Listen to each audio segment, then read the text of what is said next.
नमस्कार, हेरिटेज दर्पण गाथा राजस्थान में आपका हार्दिक स्वागत है। मैं हूं पूजा सिंह। दर्शकों, हमारी गुलाबी नगरी वास्तु के सिद्धांत पे बनी हुई है।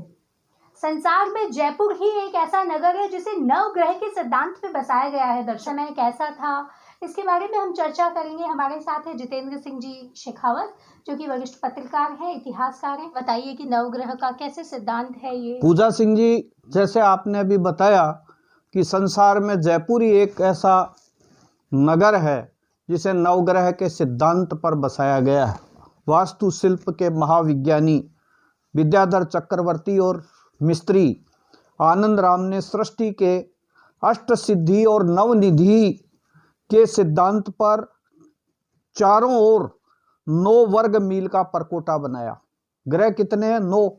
परकोटा कितना बना? 9 वर्ग मील में 9 चौकड़ियां बसाई गई। जयपुर को 9 भागों में बांटा गया। ग्रह कितने? 9 और चौकड़ी कितनी? 9। प्रत्येक चौकड़ी 18 बीघा की, 8 और 1 9।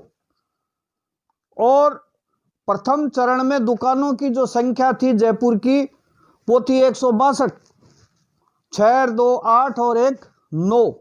सड़कों की चौड़ाई 54 गज, 5 और 4 9। 27 गज, 7 और 2 9। 18 गज, 8 और 1 9। मतलब 9 के सिद्धांत पर पूरे जयपुर शहर को ग्रहों के हिसाब से, वास्तु सिद्धांत के हिसाब से वास्तुकारों ने बसाया।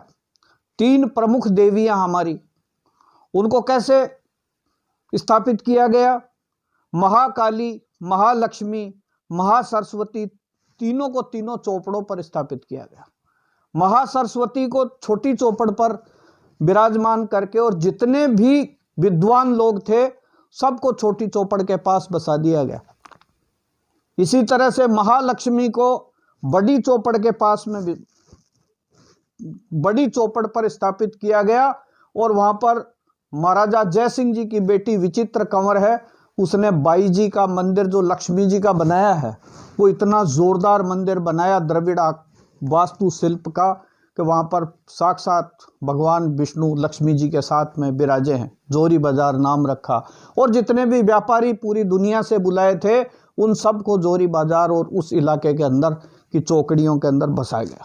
तीसरी चौकड़ी है वो है रामगंज। रामगंज में महाकाली को स्थापित किया गया और जितने भी योद्धा, वीर, सामंत, तोप चलाने वाले, घोड़े चलाने वाले, हाथी चलाने वाले, महावत, सबको वहां पर बसाया। और फिर एक सबसे बड़ी बात यह रही कि 3 देवियों को बसाने के बाद में भगवान सूर्य के रथ के 7 घोड़े हैं। 7 घोड़ों के हिसाब से 7 दरवाजे बनाए गए। सप्तऋषि मंडल है ब्रह्मांड में, उसके हिसाब से जयपुर में 7 दरवाजे बने। आज 8 दरवाजे, 8 तो कई दरवाजे बन गए, खुल गया सारा। और सुरक्षा के लिहाज से तांत्रिक प्रतीक प्रयोग के प्रतीक मारुति, वीर व प्राचीरों पर काल भैरव की स्थापना की गई।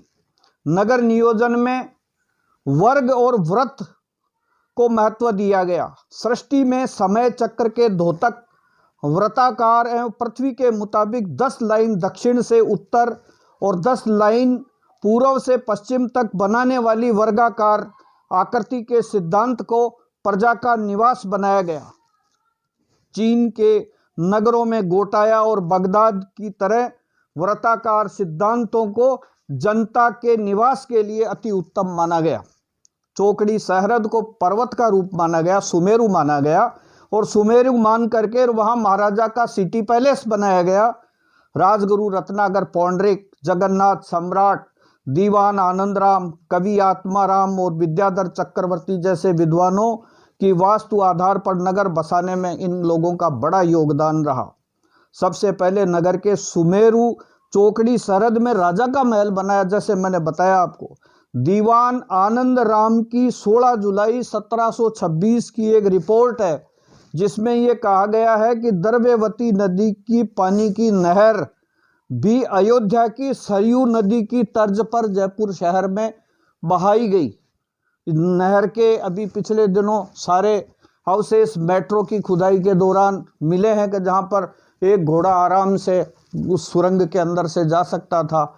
ऐसा हमारा जयपुर था जो बसाया था सवाई जय सिंह जी ने वास्तु पुरुष के हिसाब से। कहाँ जल होना चाहिए, कहाँ ऊंचाई होनी चाहिए, कहाँ सेना रहेगी, कहाँ विद्वान रहेंगे, कहाँ राजा रहेंगे। ऐसा जयपुर हमारा, जिसको देखने के लिए आज पूरा संसार आता है। विश्व प्रसिद्ध हमारा गुलाबी नगरी वास्तु शास्त्र की तर्ज पे इस प्रकार बनाई गई। बेहद रोचक जानकारी दी जितेंद्र सिंह जी आपने। और हमारे दर्शकों, हम इसी प्रकार से आपके लिए रोचक किस्से कहानियां विशेषकर गुलाबी नगरी के लिए लाते रहेंगे। जुड़े रहिए हेरिटेज दर्पण के साथ। हमारे चैनल को सब्सक्राइब, लाइक और शेयर करना मत भूलना। धन्यवाद।